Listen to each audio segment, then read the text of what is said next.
if we could do a roll call, that would be great. Right. Christia Clare. Here. Catherine Consalvo. Here. Sierra Dulce. Here. Julie Hammond. Here. Elizabeth Costa. Here. Michael Mascola. Todd McCormick. Here. Sue Sherman. Karen White. Mark Sherwood. Here. And just to make a note, Sue Sherman is excused. She let me know that she was going to be here. All right. Thank you. Let us do the Pledge of Allegiance. Christy, can you lead us in that, please? Yes. I pledge allegiance to the flag of the United States of America and to the republic for which it stands, one nation, under God, indivisible, with liberty and justice for all. Thanks, Christy.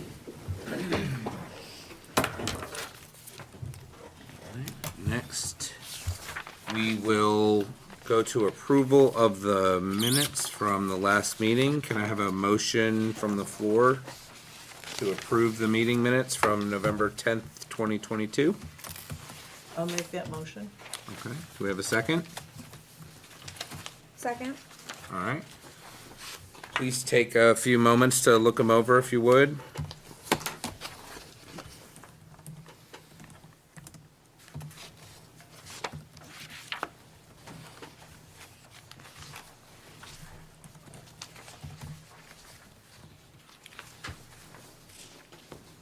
All right. Does anyone see anything that needs to be changed?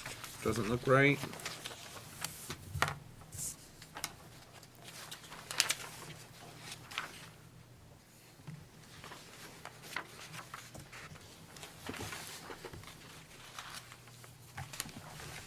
If not, I'll call for a vote. All in favor? All right, we have 1, 2, 3. All opposed? Abstain? 1, 2, 3, 4. All right. Moving on. Maria, do we have any correspondence? No. No delegations and individuals. And why don't we move on to the administrative report from Chris? Sure. Thank you. Please be sure to check the district website and go to the various departments to notice all of the events that are happening, in particular at the PAC. This is the time of year. We have lots of holiday concerts and different events and activities happening over at the PAC, including the MVPO. The Merrimack Valley Philharmonic Orchestra will be performing this weekend, Sunday. As I said, a number of holiday concerts will then follow. I believe next Monday is the first of those concerts with the rock ensemble and the jazz band. And if you haven't checked out any of those concerts by any of our students or any of the outside organizations that come and perform, it's really quite impressive. Very talented performers. Are very fortunate to have that here. We will, in addition to that, check out the athletic website. Winter sports are starting or have started, whether it be tryouts or we are starting the season. I know hockey started their practice schedule this week, and they start their season next week, and soon basketball and gymnastics and the other winter sports will follow. Excuse me. We do have the Commissioner of Education coming on December 15th. He is primarily coming to speak about the Freedom Education accounts, or what's known as the voucher legislation. He's coming to speak to a joint group between this Budget Committee and the school board, so it should prove to be interesting for some of us that are curious to hear more about that. Check out our website as well you can bid on raffle baskets for Mealy's Meals. There are some great baskets on there. I bid on there last night. There are a number that have prizes that include scratch tickets, including one from our office. Lots of great baskets, game night baskets, ice cream, popcorn, crafts, gift certificates, you name it. There are a number of great baskets on there that you can bid on, and you can bid on that using your My School Bucks accounts. So it can all be done online. It goes for a great cause. It's really a great cause. I do have I wanted to recognize some students quickly. We were really fortunate. Mr. Schweiss shared with me today that while they had anticipated maybe one or two of our students being selected for all Eastern, as far as whether it be modern band, concert, or jazz band performances or voice, we were really fortunate that, let's see, I'll just read through the list, but all students selected for all Eastern, this is a big deal. This is New York, Connecticut, New Hampshire, Maine. Jacqueline Fuller, I won't read quick, alto saxophone. Allie Henderson, viola. Jay Laurencio, guitar, with the All Eastern Modern Band. Sarah McCrillis, tuba. Ella Murray, clarinet. Bella Fair, and she's also performing with the Merrimack Valley Philharmonics this weekend. Alto voice. Frankie Sheffield, who was selected to be an alternate tenor voice. Bella was also selected as an alternate. So classical all-state students also, we have quite a lengthy list. Andrew Ogieri, timpani percussion. Brandon Bedard, trombone. Will Farrell, bass voice. Lindsay Fuller, mallet percussion. Allison Henderson, viola. Livia Kellen, guitar. Sophia Keogh, guitar. Annie Ketchum, trombone. Cameron King, guitar. Sarah McCrillis, tuba. Paul Morcaldi, I apologize, Paul, if I butchered that, or Morcaldi, baritone saxophone. Ella Murray, clarinet. Miles Nyson, guitar. Maggie O'Connor, guitar. Isabella Fair, alto voice. Ava Sawyer, guitar. Cameron Stack, double bass. And Brady White, guitar. So congratulations to all those folks, and another impressive list by Timberlane and the outstanding music program that we have. Wow. Wow. It's a lot of That's names. amazing. Isn't it? Yeah, really It really is. is. So, Year in and year out. year in and year out. It's great, so. Let's talk about the PAC budget. No, just kidding. All right, thank you, Chris. Moving on, we're gonna look for reports of committees. I don't really have an update other than to say my apologies for missing the last few meetings, but I'm ready to get started here as we move into the next phase of the budget. Tonight, we're going to be seeing the first draft of the proposed budget. I know the school board is going to be seeing this on Thursday night, as well as their default budget. And then we roll up our sleeves and try to see what we can do to put a number out there that's going to win in March, right? With the voters. So far, every year I've been on here, it's worked out all right. So let's hope that continues. So that's really all I have. We'll move on to anyone who's on any committees and maybe get an update. I'll start over on this end. And Christy, CIP? Yeah, but no updates. We're done. Okay. Yeah, we've wrapped it all up until we meet again. Which is when, 2023? Yeah, Okay. yeah. Well, and, I think until, when did we say we'd meet again? Like June? I think, yeah. Okay. Moving on, any updates from the school board perspective, Mark? Trying to remember what the updates were from the last time I was here. One set of negotiations was successful. We'll be going to mediation in 2 weeks with the teachers group, and cautiously optimistic Okay. And the TSSU in as the well. TSSU. Correct. The following week, or vice versa. I'm not on that one, so I wasn't certain. So So. it's, yeah, two Thank you. mediations scheduled. Okay, and I know that you sit on this more for the school board than budget committee, but are you on the strategic planning committee as well? I am not Oh, you're not? Oh, I thought you were. Oh, okay. alternate. All right, is there anyone else on any committees? Oh, Well, the did you want to? strategic plan, I can give you a quick update. Sure, that'd be great.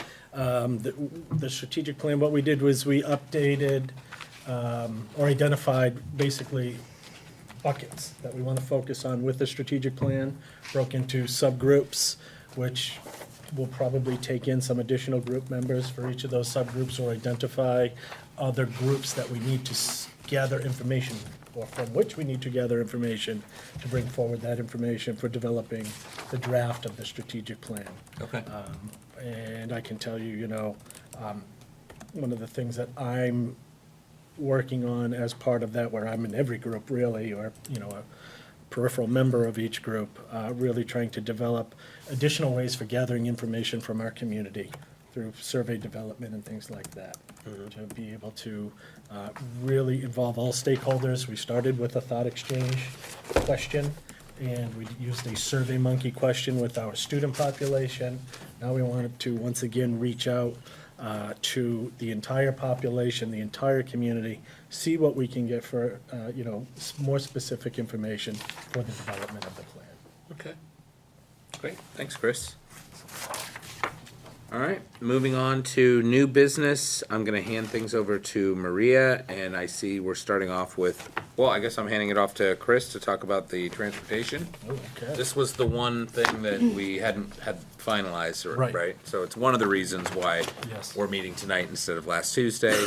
And I thank all of you for being so flexible with your schedules to be able to meet tonight. So take it away, Chris. All right. So I won't go through my lengthy summary that I wrote for the school board for Thursday night that outlines the whole process. Okay. But basically, we started with requests for proposals. We, posted that, submitted it to a number of local transportation companies. We received bids from only 2 companies. Is that because they're basically the only 2 companies that can do it?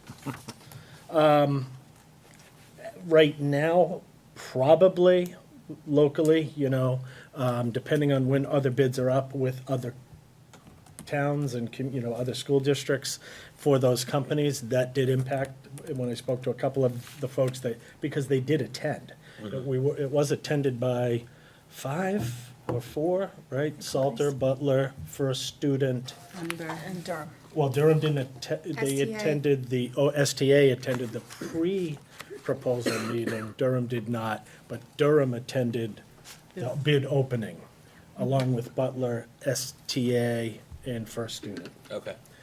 So, First Student provided bids, proposals on regular in-district transportation as well as in-district special education transportation and out-of-district special education transportation. Durham provided proposals on only in-district special education transportation and out-of-district special education transportation. The Transportation Committee, well, I should say, the school board voted to put together an ad hoc transportation committee, which we did. It contained 2 members of the school board, as well as myself, Maria, Lisa, Kelly Brooks, the Director of Special Education, Ginger Drexel, this Director of Student Services. And I think that was it for the members. But of course, Kelly Salovich and Kerry Ward attended all of the meetings as the keepers of information and process for us, fortunately. Ultimately, we used the scoring matrix that is required for federal bidding procedures. Both of the proposals were pretty close with regard to regular transportation. First Student was the only one who bid. So that is what we see there as far as the number that you see for regular transportation proposal for the 23, 24, 25, and 26 budgets. And then for the special education transportation, that's a combined between regular and special education transportation, because ultimately what the Transportation Committee did do was, we discussed, the difficulties, as you mentioned. There have been so many difficulties with transportation, district, state, nationally. There are just issues with bus driver shortages. Now that's also being compounded by equipment shortages. It's more difficult. So even some of the requirements within our RFP for new buses, as far as, moving into these contracts, you always look for new buses. That's something that we had to do some negotiating with and back off a little bit. And, of course, all the buses that will ever be provided will always be safe. They're certified by the state. In the event that they're going out of district, they're certified not only by New Hampshire, but by Massachusetts. So they have to be certified by both states. And so ultimately, the discussion really centered around the ability of a company to provide the level of service that we need to see provided. And because of the shortcomings with staffing, not so much the equipment right now, but just staffing, the out-of-district transportation has probably been the most impacted, and by that I mean, when there isn't a driver currently, right now, by our current provider, there's not much that they're able to do in the way of a backup plan.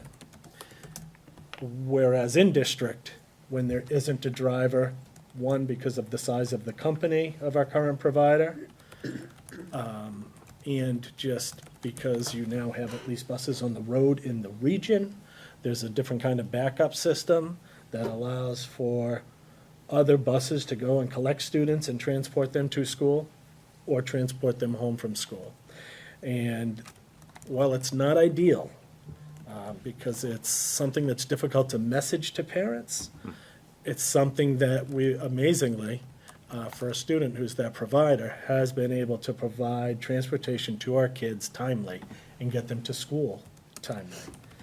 Again, some confusion in the morning, there's messaging that happens, it's probably pretty chaotic for a lot of parents, but we are still able to provide the service that we need to our kids. So considering that, the Transportation Committee's recommendation was, if first student can get close to the number, or at least, we did talk about matching the number, which they did ultimately do for the first year.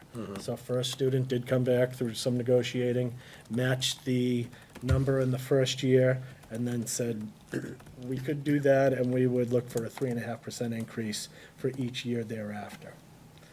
And the Transportation Committee, we felt that that was reasonable, and that at this point, given the resources that first student has, it would be worth the shot to try and increase the level of service that we have, from what we currently have, based on just the resources that they have available compared to Durham School Services.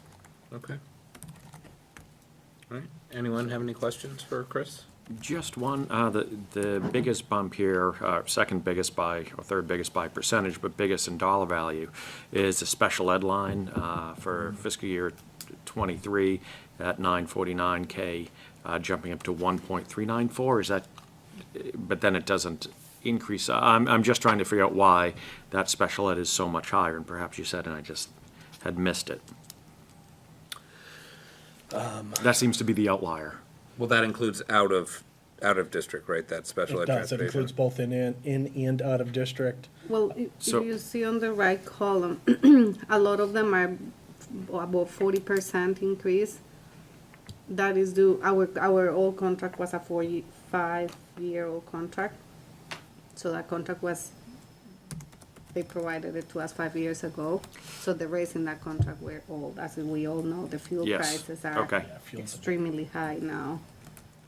Like I said, like Chris said, staffing is not easy. A bus driver is not making the same as they were making 5 years ago. Yeah, no, I get it. I'm just looking at regular transportation from '23 to '24 is an increase of 8%, but special ed is increasing 47%. Yeah, I also think special education, they have fewer kids in the bus, so it's a lot more expensive to run. Because they have, the special education buses are full like the regular buses are. They have fewer kids, so it's more expensive. So they have to make up for the cost. And the out-of-district is an increased amount of time. So the But driver, aren't they, in theory, spending the same amount of time driving out of district in 2023 as they will be in 2024? actually what they did, they based I can tell you First Student based theirs on their out-of-district routes on a 6-hour drive time as opposed to a 5-hour drive time. So there is an increase of an hour's worth of coverage. drive time for each one of those out-of-district routes. Again, one of the things, that is difficult to calculate certainly, but that's where it impacts us, traffic. We have students going to a number of placements in Massachusetts, and where you used to be able to get to Methuen, Massachusetts in 25 minutes. Okay, just- yeah, no, I that's can one appreciate factor. going from That is 5 one hours to factor. 6 hours, but when you see the regular transportation increasing by 8% and the special ed increasing by 47%, Visa Special Ed would be more out of state and more impacted by traffic, you're suggesting. Additional time for the drivers. Yep. I do know that I don't know specifically exactly, I know one of them was one of the unions here, that they were in negotiations this year. So that's probably another influencing factor. I don't Understood. know why that would look different for regular ed or special ed, other than maybe hourly rates, where the regular drivers are built on a 5-hour day, and the out-of-district special ed are built on a 6-hour day. Yeah, so that'd be a 20% increase or Yeah. so. And then, yeah, And fuel, monitors. maybe fuel, I'm sorry. And they have monitors sometimes on the buses, so Thank that's you. double the cost. Good point, monitors might be an Oh, that's additional true. cost, increased number of monitors perhaps, thank you. Yeah, we didn't get all of that broken down entirely, but. Okay. So, go ahead. Where, I'm just curious, the athletics for elementary, what school has busing for elementary athletics, and what is the athletic? It's a Sandown powerlifting team? They price in the event that we need it. We don't So I know pay- Danville has Yeah. cross-country. We utilize buses for that. The elementary, yeah. And I think Plastow does too. Polar. It's minimal. Atkinson Yeah. also It's a has. handful It's of not times a year, big. right? Yeah, They don't get bused anywhere, no, we don't have cross-country in the elementary school in Atkinson. no. They Yeah, do. I think it's just Girls on the Danville Run and is all local Plastow. at the school. You have to pay for that, that's not Right, something. and they It's don't not through the school. transport. It used to be, actually. The reality is, in most cases, you might call, even any of these events might try and get a charter, and we may or may not be able to get it. That's one of the challenges just for middle school sports, is being able to transport students. There've been a number of scheduled games that get canceled through each season. It's a real point of contention, but it's just one of those things. that- Especially at the middle school level. I mean, some kids are losing half their seasons, Yeah, and they're short anyway, and it's not just us, it might be No, it's the everywhere. visitors coming, right? right? We've So, had the away team cancel as well. Yeah, it's very frustrating. So for this budget that we're working on this season, this budget season, it's the 4,454,454 is what's in the budget? Yes, so the second to last column to the right compares this fiscal year 23 to next year. So we're gonna see an increase in the budget that I'm presenting tonight of $761,000. That's the increase for next year. So Chris, when you said they agreed they froze the same price The special from last ed, year to this year for the whole thing or just for special ed? Special ed, just Just for special ed? They didn't freeze They the didn't price, freeze it, they no. compared, they price matched It was in previously bid Durham had the between contract. First and now Student and First Durham. Student will. Okay. They So there was match, go ahead. There was a significant increase between last year's prices and this year's prices with both First Student and Durham. First Student was a little bit higher, but they came back and they lowered their rate to match Durham's. Okay. So that's why 2023 is suspiciously low, because the foot in the door technique type thing, or, trying to match it in artificially low price? No, 23 is not, they're not matching. I was saying their bid prices were slightly off for 2024. Oh, gotcha. So that's where the price matching came into play, is when they presented their bids. The service we could get provided by First Student, they have a much better opportunity for us to service our students. Their prices were slightly higher. I mean, it really wasn't No, it was- that much, Yep. but they did come back and match the price. Chris was able to work with them, and An overall reduction over the course of the 4 years of the contract of $71,000 from First Student's original bid. Not, Gotcha. not a reduction in our cost, $71,000 reduction in their original bid for special education. Mark, another thing that I just remember about special ed also that I was explained by Durham, not First Student, but they said 5 years ago when we put out our RFP, it might have been that we only had 4 students of out of district, or that we had 25. So if we had 25, that would have been more cost effective for them to plan for those 5 next years and give us a better rate, because they knew they were gonna fill a whole bus that they all were going to Denver's Mass. Right.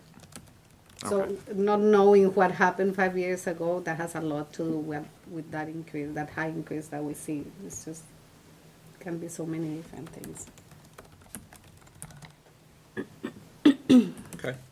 Any other questions? Liz? How many kids are we busing out of district? About 35.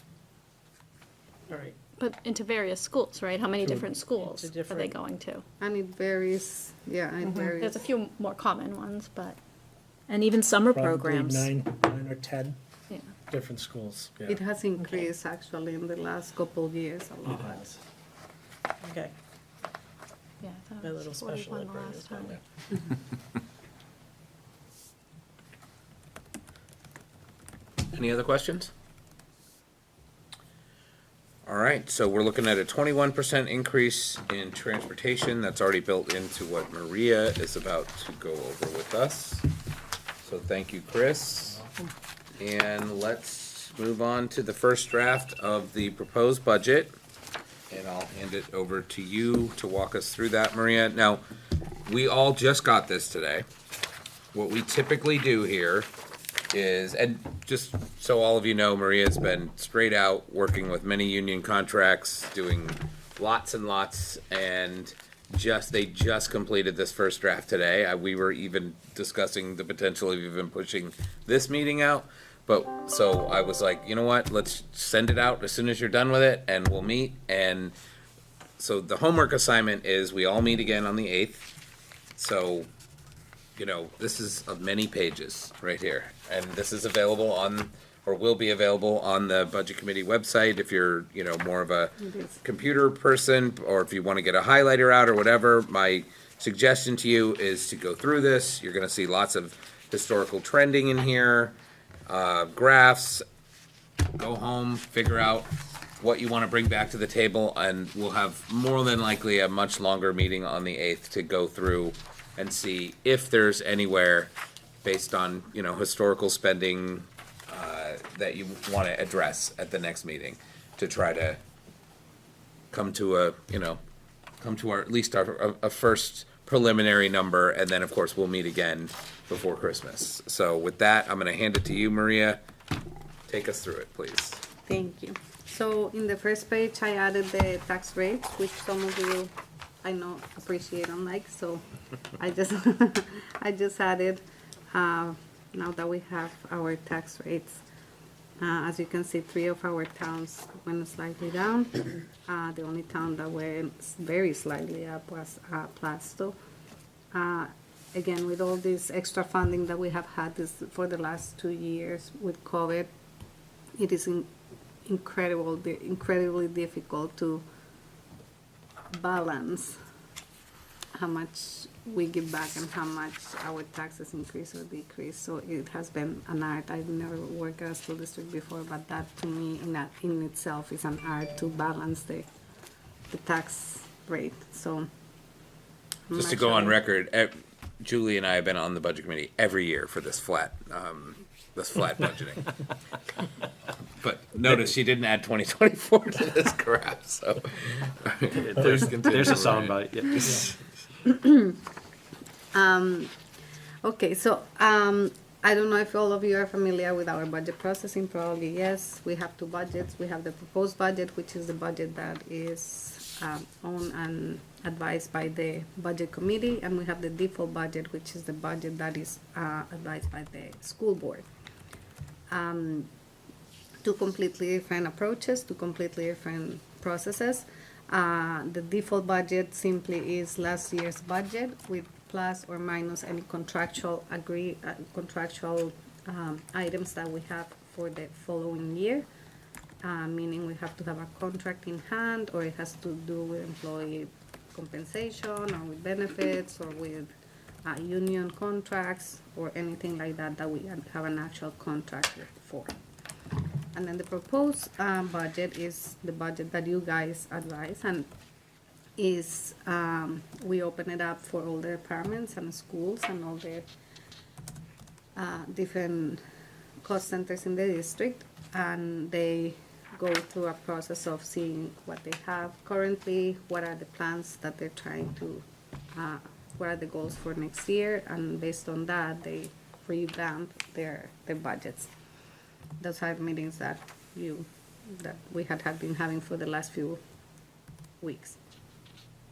After compiling all that information from all the presentations that we have the preliminary proposed budget, which not surprise to many of you because we all sat through the meetings where people were clear that things are costing more, and they are. We have a 8.2% increase. It's a $6.25 million increase. That increase obviously includes a lot of different items.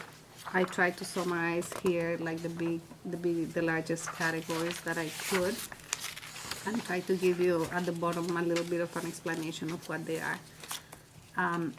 With that said, I have to mention something. I actually spoke to Todd earlier today.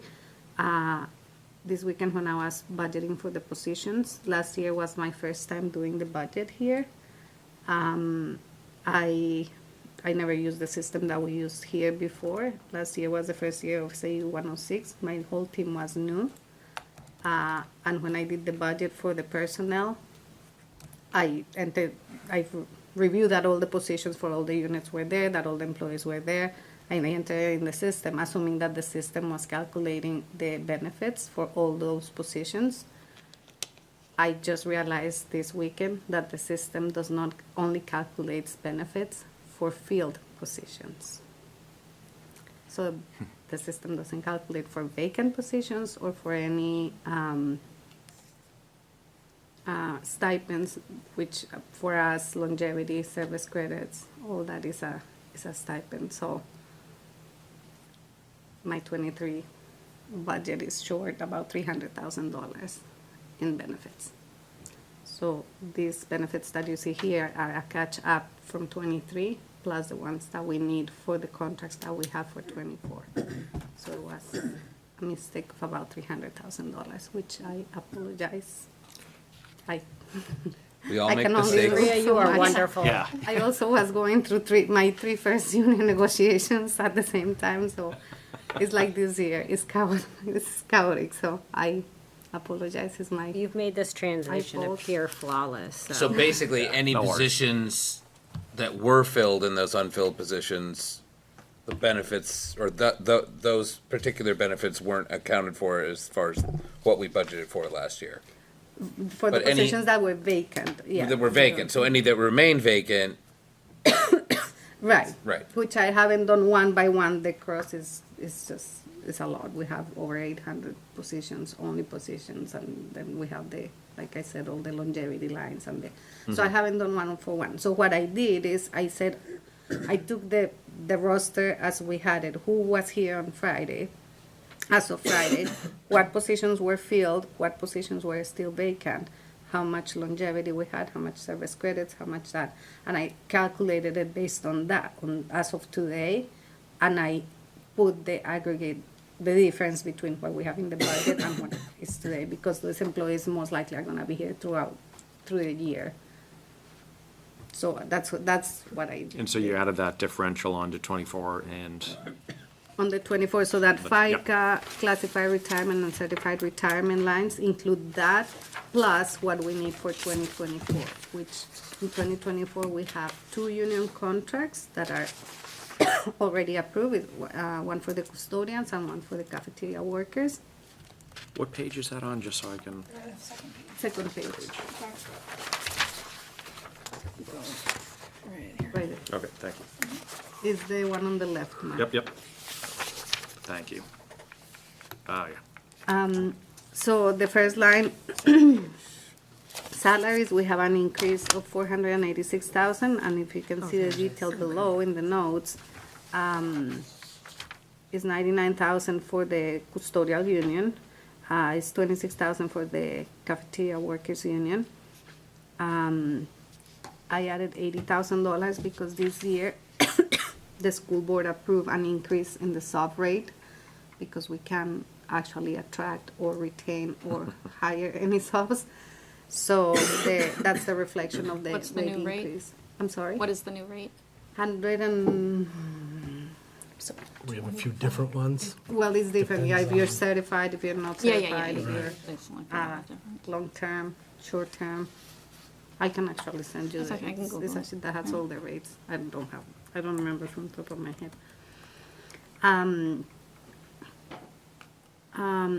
The next line is the increase for all the employees that are not in a union, which was presented by the superintendent to the school board a couple weeks ago. Yeah, and it will be reviewed again this week, Thursday. Okay. Oh, it's already up to the last They meeting. want to discuss it publicly. It Ah, was okay, yeah. It was in Yeah. non-public, so. Okay. And then we have the 2 positions that facilities requested for maintenance as part of the presentation. And I watched the last school board meeting, and the school board did make a point to ask that we consider including those 2 extra positions in our proposed budget.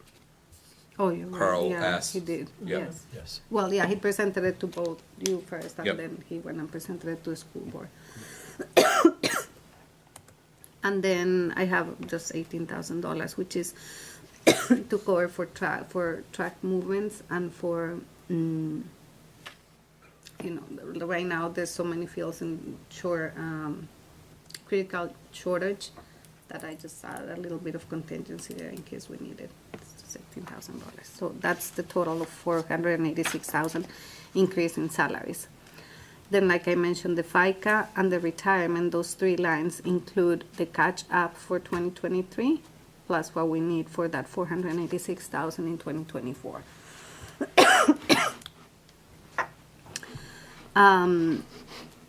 Then I have professional development that has 2 lines. One is an agreed item on the CBA for the custodians and the cafeteria workers. And then the other 10,000 is 10,000 that we added district-wide to work on professional development for all of our employees. I have the insurance increases. As you know, the That's the big one. Health Trust, our insurance company, give us a guaranteed maximum rate of 10.8% for next year. And that is the $2.3 million. Thank you. Thank you so much. That's the 2.3 million that you see for that. That's district-wide. Our property and liability insurance is increasing by 14,500. The workers' comp is 24,000, and the unemployment is 5,000. So that's a total of $2.3 million for insurance.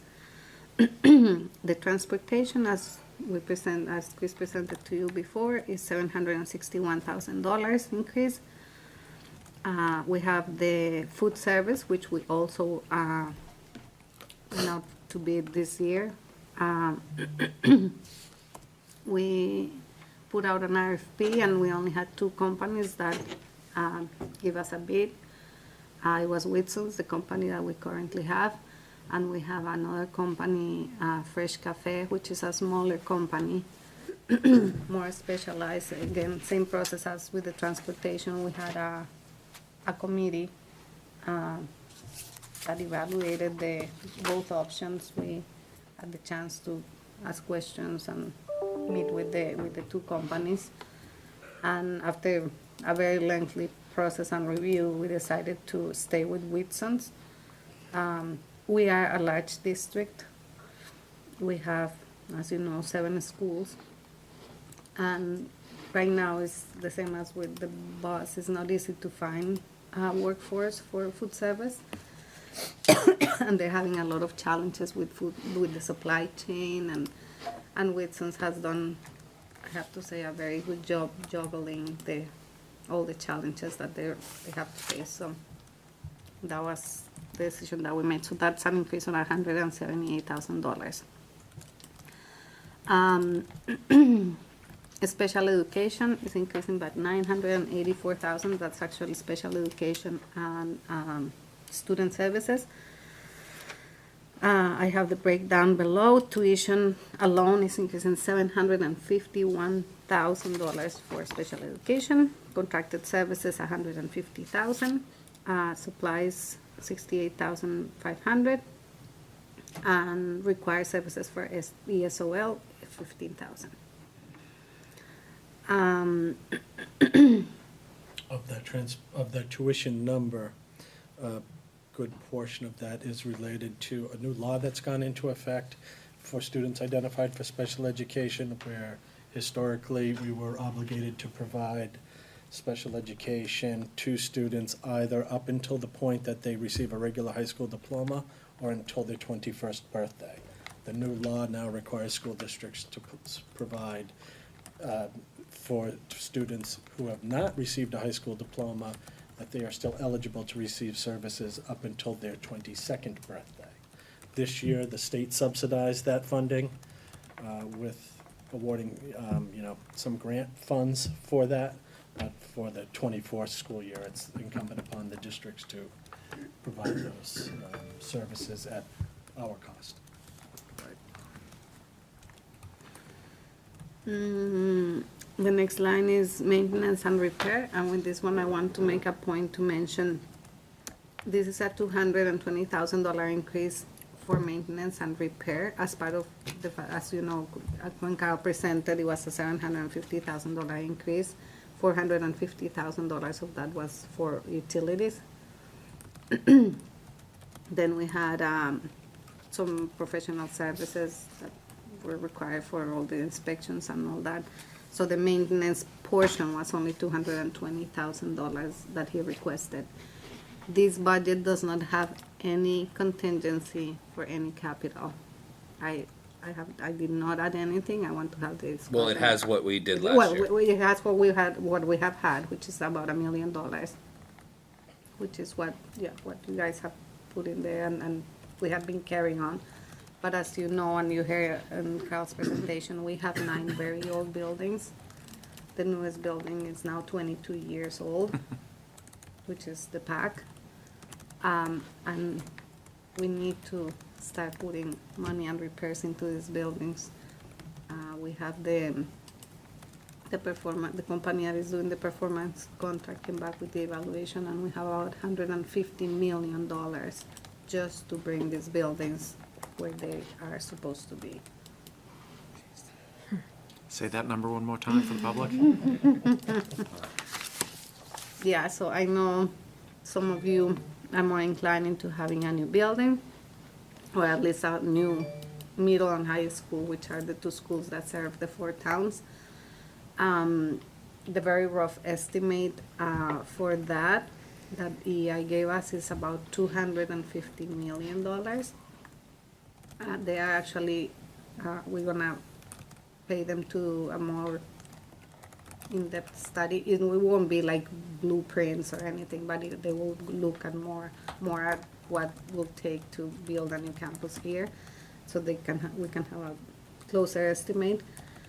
But when you look at a $250 million 30-year bond. 30-year bond is 16 million a year payment that we'll have to add into our budget.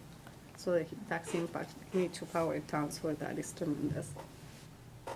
So if something is obviously a very long-term plan, it's something that we have to put ourselves together and campaign for it. Again, in some of the towns, it's $1,000 per month impact.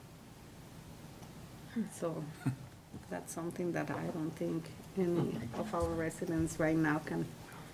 Not enough Yeah, sugar to but- swallow that pill, yeah. Again,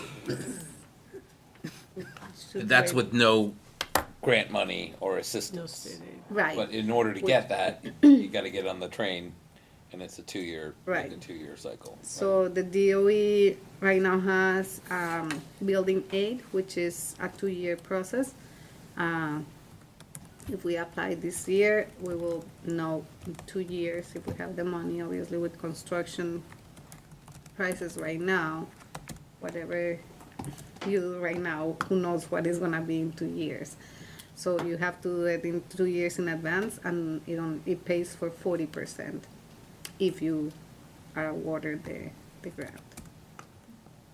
So that's also another option, which 40%, that will leave us with 150 million bond. And while we're on this subject, I know that you're waiting for more data to come back as to what would offset the CIP, but if nothing was to aid us, can you just give a ballpark of what year one of the capital improvement plan would be? Yeah, so the year one of the capital improvement plan is about $5 million. And what makes it year one?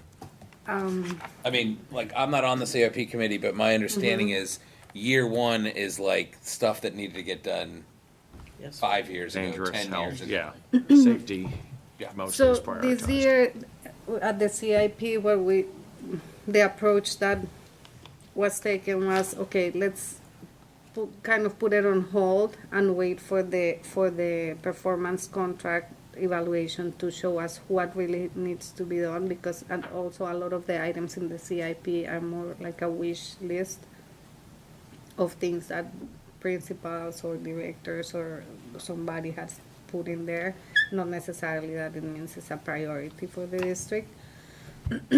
So we kind of put on hold the CIP, waiting to see, okay, what of these items are gonna come as part of the performance contract. One thing that the performance contract brought up is they have about $15 million on improvements that will give significant returns. They are lighting most of the boilers, some of the windows, the courtyards at the high end and middle. There were other few items, so it's about $15 million to $18 million loan that will actually help us. Oh, the other thing is solar panels for all the schools. So we will be selling electricity. We will be selling. So that is something to consider as well. That's EEI, the company, is presenting that tomorrow on Thursday to the school. Well, they're giving us some more in-depth information about that one,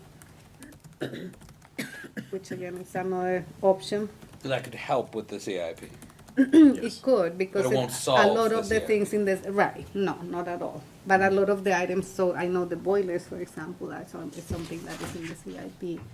We have the lights in the CIP as well, which we started replacing them, but again, when we started the performance contract, we said, let's just stop, because if it's a better option that we can do, or which it turned to be like the lights that we replaced in the buildings that we had already replaced are now obsolete and not as efficient as we hope.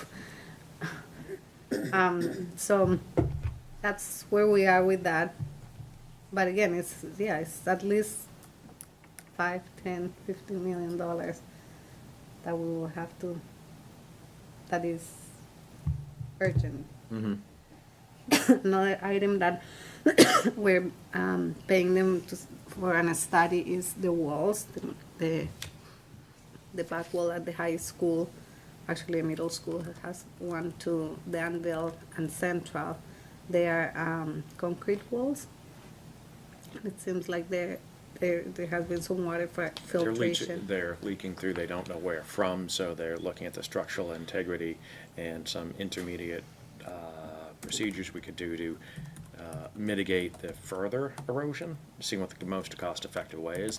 And again, I mean, do you want to put a Band-Aid on it or a splint? It depends how long you want the building for, right? So if you're thinking of, say, Sandown Central phasing, not being there in 2 decades or a decade, well, then perhaps you don't go for the splint, you go for the Band-Aid. So just so many variables. Sorry about all the analogies. That's all right. Please continue, Maria.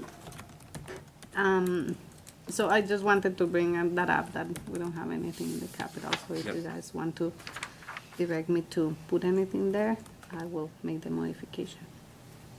The utilities, we have a $550,000 increase. I have the detail below. Our electricity rate double. We did have our contract expired in November, so we had to go out for bid for that as well. We only signed for 1-year contract, in the hopes that maybe by next fall or this spring, we can find a better rate. Then we have the professional services, $140,000 increase. We have $74,000 district-wide for equipment. There's multiple things, computers, projectors, tables, chairs. Okay. So before we move on, any questions for Maria? On the summary? Excellent summary. All right.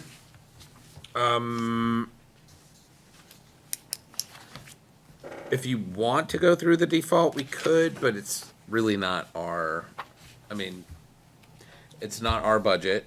I would just point out the disparity between the two. And that is, about $1 million. As of now, that's the first draft for the proposed, it's the first draft for the default. The school board's gonna do work on the default in some way or another. We're obviously gonna work on the proposed. But as it stands right now, it's a pretty big gap between the default and the proposed. But either way, they're both looking like they're gonna go up pretty significantly. But, typically, since it's not really our job to do the default, I'm good with just kind of moving forward and starting to get into some of the charts and graphs that you've done. But you guys all have this packet, and, I would just, when we start trying to finesse the proposed budget, I always like everyone to keep in mind that there's gonna be 2 numbers out there in front of the voters in March, and, it plays. Yeah, and I want to point out that the default budget obviously is the 23 budget, which was developed a year and a half ago. So by the time if we end up with a default budget, it will be an over 2-year-old budget that we will have to run our district under. So Yep. it is a huge consideration to take, because what we were paying our employees 2 years ago is not what we will pay them next year. Cost of fuel, the cost of products, the cost of equipment. Health insurance, gas, yeah, you name it. Insurance, everything, so we will have to probably make some arrangements to make it happen, so I just want to remind people of that. The next page is the graph, which again, I know some of you are visual people like me, and it's easier to look at it this way. So what we have in the left column is our first draft of the proposed budget. We have an increase in salaries of 1.3% to 37 million from 36.5. Then we have benefits, which is almost 14% increase from the year 2023, $24 million for benefits. And then we have the operating increase, which is little shy of 16%, for $21.2 million. When you talk about salaries and benefits increasing, Maria, here, just to be clear, this has nothing to do with the union contracts that are also going to be on people's ballots in March, correct? Right. This is all numbers based on the existing contract that was forged 4 years ago for the teachers, 3 years ago for the pairs, right? Yeah. Yes. So this has the increase, yes, it has the increases for the two contracts that we currently have, which is the custodians and the cafeteria workers. And then we have 4 other contracts that we're currently negotiating. One of them has been ratified. The other 3 are still in negotiations. Hopefully we will come to an agreement. But those 4 contracts will be 4 warrant articles in the ballot. Right. But just, so these, even though these are still contractual increases, they're just based on older contracts, right? So like, I know we're not talking about the default, but it's gonna be similar in the default as well, exact actually, as far as the percentage increase for things like salaries and benefits. Right. Yeah. And then the operating expenses, down below, I have the 21.2 million. Again, I group things in categories that are more helpful to understand and hopefully give a better understanding of the budget. So I have special education, and again, combined with the student services, that's a 5.4 million. Transportation, as you saw before, is the 4.4 million.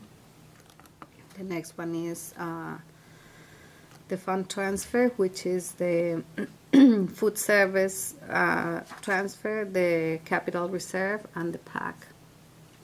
So those are money that we budget for in the general fund, but are meant to support our food service program and the PAC. So their budget there. Then we have facilities operations, which is $1.4 million. I'm sorry, 2.6 million. Supplies, which we spend district-wide about 1.4 million. Professional services, 1.2 million. Capital improvement, about $1 million. Well, that's the $1 million that we have for capital improvement. Technology, we have $873,000. Equipment is $800,000. That includes the Chromebooks for our students district-wide.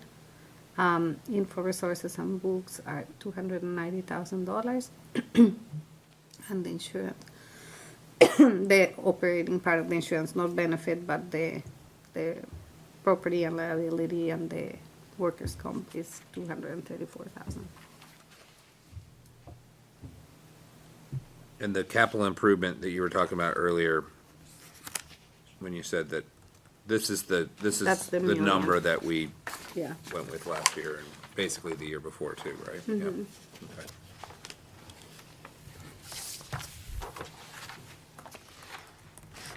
Which, don't take me wrong, I'm very appreciative that we do have something, because I know there's many districts that do not have a contingency for capital.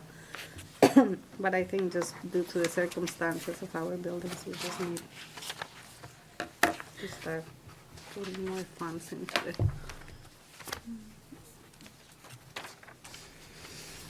And then in the pages after is the detailed report by function of all the line items in the budget.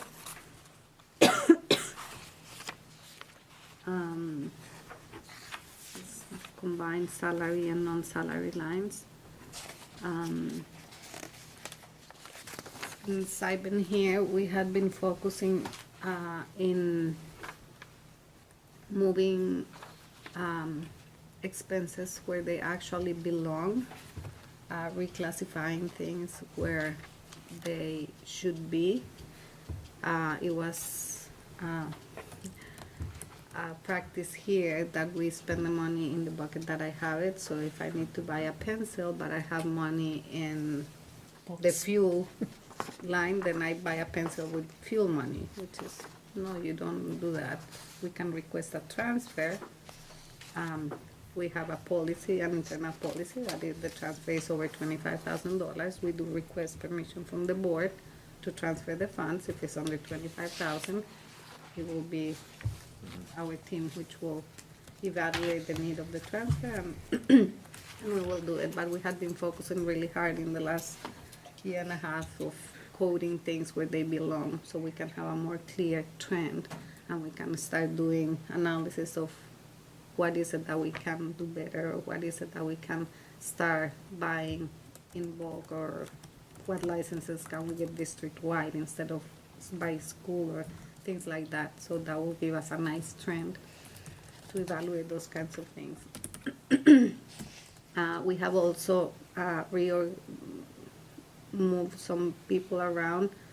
I know the special education department has converted some positions to district-wide, because a lot of times the need is in different schools, not necessarily one person at Polar School full-time. That person could be traveling between Polar and Atkinson, providing services to both. So we had converted a lot of positions to district-wide positions, just to serve multiple purposes and to utilize our resources better. So some of the plus and minuses that you see, they're not necessarily from 23 to 24, but also between the lines.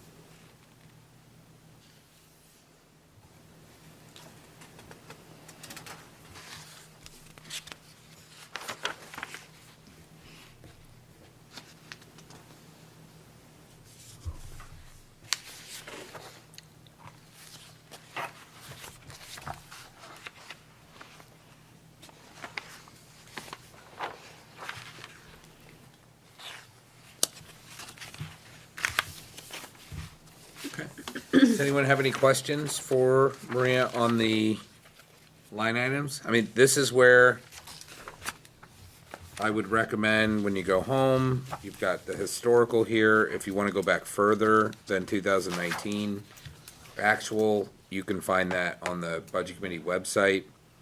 Going back as far as you want to go back, really. I would just point out that, 2019 actual, 2020 voted, 2020 actual, those are all COVID years where there weren't even kids in the school, so there's gonna be some major swings in some of the lines. Even to some respect, 2021, right? I mean, it's really 2022 is kind of the first year that wasn't necessarily Back to normal. affected when it comes to transportation, when it comes to, who was in the schools, when it comes to, expenses that were kind of out of whack. And then, of course, there was also revenue, right? We had more revenue coming in because we had some aid, right, for those years that Maria is going to go into next with the revenue sheet, which also has historical. But again, I would encourage you to go and look if you want to go beyond those years and find normal years when pre-COVID, and just to give you an idea of, kind of trends between, voted and actual, to come back, the 8th and then the next meeting after that to try to figure out if there's any where we can try to trim here or there, right? I mean, because ultimately, we do end with a healthy surplus. It's, I think, well within reason based on how large the budget is year over year. But, all the things like positions that are unfilled and stuff, we have to account and assume that those positions are going to get filled in those years. And that's a lot of what drives these surpluses is, we were budgeting for every position to be filled between now and July or June of 2024. And when those positions either don't get filled or go unfilled, It ends up being kind of a big, a big number at the end of the year, but you can't not budget for them. Right? Just like you can't not budget for, if we know electricity is going to go up or just went up enormously, we can't not budget for that. We need to keep the lights on but we've traditionally been able to, over the last 5 years, do a little bit here and a little bit there to try to, rein the number in if we can, but, that's our job. That's our job over the next month and a half. But if anyone has any questions now, I mean, again, there's a lot of pages and there's a lot to look over, but feel free to ask away. And if not, we can move on to the revenue budget. I also want to say, if any of you have any questions from now to the 8th, and you want to reach out, probably reach out to me or to Lisa, and we will be happy to help you. Or we can have answers ready for you, For you instead on of the waiting 8th. for the meeting on the 8th. If you give us your questions ahead of time, we can at least research them and have answers available. Yep. And you don't need to go through me. Feel free to go directly to Maria, or Lisa, or anyone you want at the SAU, and to get your questions answered. So with that, let's move on to the revenue budget. So, the revenue, we are projecting to have the district assessment at 68 million, which is a significant increase from this year. As you see, our adequacy aid, is going down. On 2023, they gave us the benefit of the free and reduced. They give us a blended rate because of COVID, so that gave us a big help on our adequacy aid, but unfortunately, we are back to the straight formula for it, which is just based on most of it in free and reduced, and our free and reduced numbers, as you know, they are not good. We don't have a lot of free and reduced in our district. So that's the largest impact on the revenue side. Maria, can you talk about the unassigned fund balance and the big drop from 2022 to 2023? Yeah, so historically, conservatively, we only budget for 1,000 because again, we don't know. Else. No, I'm sorry, a million, I'm sorry. Give or take a couple zeros. So sorry, a million. It's just a conservative approach. Obviously, as we see in history, it has never been $1 million. So that's the surplus. So, you could, it's not prudent, but you could say, we've had all these surpluses, why don't we make that $1 million more? But what if it isn't though, right? I mean, Well, if you look at 2021, in that surplus of 3.4 million, you had canceled programs, services for special ed that never took place, transportation that never took place. So really, that is that's a number that we really had no control over. We couldn't spend that money even if we wanted to. And we also had all the grants, like I Yes. mentioned before. We had a lot of aid that we don't have every year. yeah. We were not providing services, even in 22, like, transportation was not the same, food service was not the same because meals were free for students, Yep. for everybody. And the way in which we budget is, there's no possible way that we can know what it's gonna be at the end of June of 2023. So, I mean, we have to have a budget to put out in front of people, and it would be a wild guess to make that $1 million be $3 million. 'Cause we don't know what's gonna happen between now and the end of this current school year. So I just wanted to make that clear. But that is a healthy jump for the district assessment. Healthy jump. What is the SAU rental? That was when we were with Hampstead. Okay. They used to pay, the SAU 55 pay us rent for this building.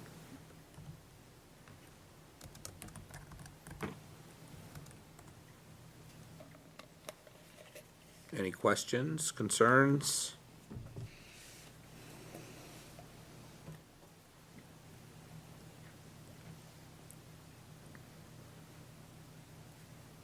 Another line that I think, and I'm very hopeful that it will show an improvement, is the pack. I didn't want to put it at more of 25 than 25, but I think Kurt has, like Chris was saying, Kurt is doing an amazing job of promoting our programs and bringing people together to present shows there. So that I'm hoping that is gonna reflect on that. One of the things that, we'll hear more about it on Thursday evening, but bringing in ticket sales called Ticket Leap. So online ticket sales, you can purchase with credit cards, you can still purchase at the ticket window with cash or check, but increase, hopefully it will, add an opportunity to increase sales, make sales and tickets more available to. So right now, we don't have that ability, is my understanding, correct? We have it right now for this weekend's MVPO performance and for the upcoming play. And it will soon be added for all of the other events in the next Perfect. week, most likely. And the program will be able, what, one of Kurt's visions for it was you could actually pick your seat. Could possibly be one of the options. Right. So, and they're hoping to get a module at the door, so you can actually pay credit card at the door as well, because a lot of people don't show up with cash, so that's another option that Kurt's been working on. Carry-on bags are extra, right? Yes. The jump from 2022 to 23 and 24 for lunch reimbursements, that is also COVID related, is that correct? Free lunches. Yep. So in 2021, we have half of the year were free. It started in May, I believe it was, from May to June. Oh, April, May, and June were free, and then 2022, the entire year, lunches were free, so we were reimbursed for everything. Mm-hmm. I think it is worth noting, Mr. Vaccarezza did want to propose free lunches for all students at the high school, starting in 2024. The estimated cost was $325,000 or something, just No, for the entire district, it's just for the 3 high school. million. Right, just for the high high school. school is about 700,000. 700, okay, yeah. And what was his reasoning for that? I remember he was talking about that during the facility tour. Probably to have an even playing field for all students when it comes to nutrition, Yeah. fueling their bodies for learning. Yeah, I don't know, not to speak for him. No, that That's was his- it. yeah. Okay. He wants that for next year's budget? Is it No. already built He, in, or? he did, but, we did not feel it was prudent, given the increase in costs that we're seeing, because it, really believe that if we're going to do that, it needs to be a district-wide effort, Right. as opposed to just for the high school, and at the price tag of $7 million, really weren't feeling as though that was a leap we could make right now, especially given all of our facility needs. And it being a mini contract year, right? Yeah. Yes. No, and I feel like, you cannot do it for one school and not all of them. No. How do you justify that you do it for one and not for all? I don't feel that's. Although the free and reduced lunch rate of return for like the forms that are filled out is probably significantly higher for the elementary kids, right?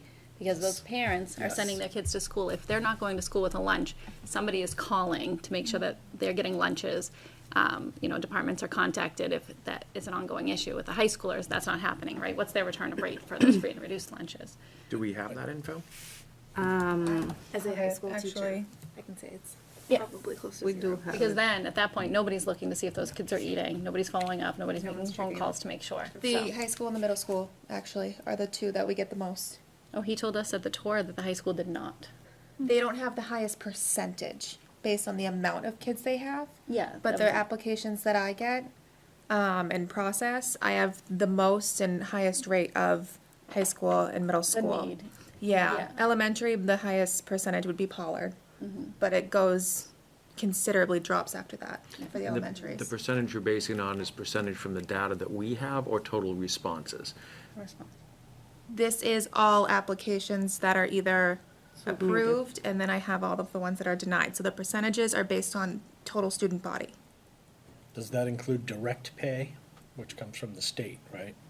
No, these are Yes. applications These that are we, just that does include direct pay. They're in a separate column, but yeah. But yes, okay. Direct pay, if you're on any kind of assistance at the state level, it just generates an automatic application process to us, right? I'm asking the wrong question, I'm sorry.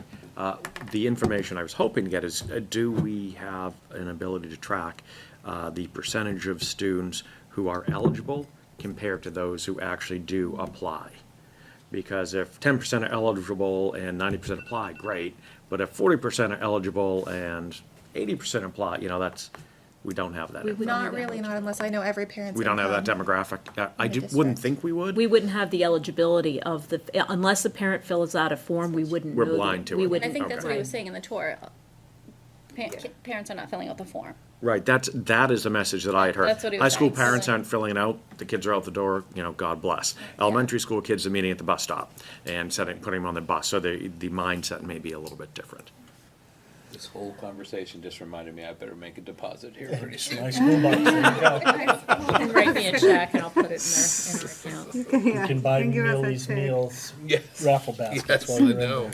there. so I open here, actually for the elementary schools is $1.3 million to have free lunches. For the middle school is 700,000, it was the middle, not the high. And for the high is $1 million, so it's $3 million. Total, district-wide. What was it for the elementary schools? 1.3.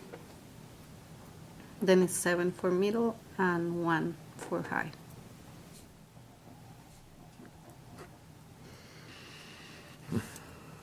Okay. And that's lunch and breakfast? Yeah. Oh, it was both? Both? Yeah. Oh, Breakfast and lunch. Okay. Do we know the percentage of the kids whose parents do fill it in? I'm guessing we track to see how many of them take advantage of that. Oh. Take advantage of. Of the meals. Actually eat.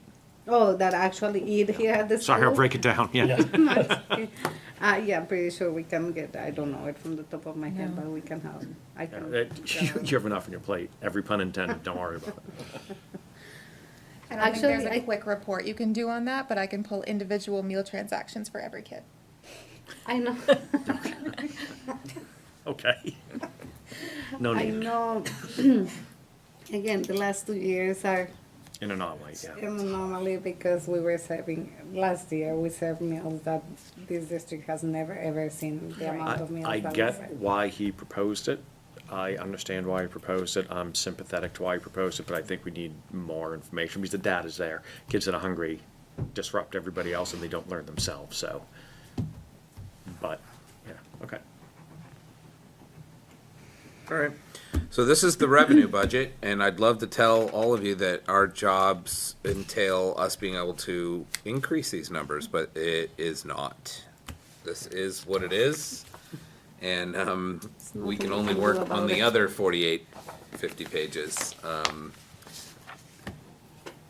So, Maria, what I would like to ask you to do, and I don't know that I want to see it, but at our next meeting, can you extrapolate this total tax rate to include the number you have in here, this graph, The numbers that and are, add 2024 to that graph? Risking your flat line, how do I I don't know, I'm not sure, I don't know. Oh, for the, For what's proposed. yeah, Assuming. It might not be something we want to see, but I'd just like to see a graphical representation of Yeah, what happens I to can- these This lines. is me kicking you under the table. If possible, if it's not too much trouble to. yeah, no, I can do that, Okay. like taxes. Yeah, well, we're visual people. I'm a visual person, you know? I know you are, that's Yeah. why I do graphs. Yeah. And I'm just hedging that Michael's gonna ask for it anyways, so. This is just getting ahead of that before he's here, okay? I don't like taxes, What's that? I don't like taxes. It's just- Who does? all right, are there any other questions for Maria or Chris? Well, with that, I'm going to go ahead and adjourn at 8:22, and please come back on the 8th of December with many more questions, and we'll be as creative as we can be. Okay? Thank you. Do you want me to add anything or remove as of first pass for that, for another Capital? proposal, or do you want me to leave it like that and wait until the 8th? Are we still on, Dean? Yes. Why don't we can put this up for a vote, but I think maybe, let's see what it looks like with another million in the capital improvement. Okay. Can we get a motion? Make that motion? I'll second. Second? So the motion is to direct Maria to add another $1 million on top of what's already in there for capital improvement, and then we can have a look at that. So just when you're looking through the lines, know that that is gonna be $1 million more, okay? And that will not be added to the default budget, mind you. That will, so, okay. All in favor? 1, 2, 3, 4. Okay, opposed? Abstain? All right, with that, we're gonna adjourn. I'll see you guys on December 8th. Catherine, So we I have this.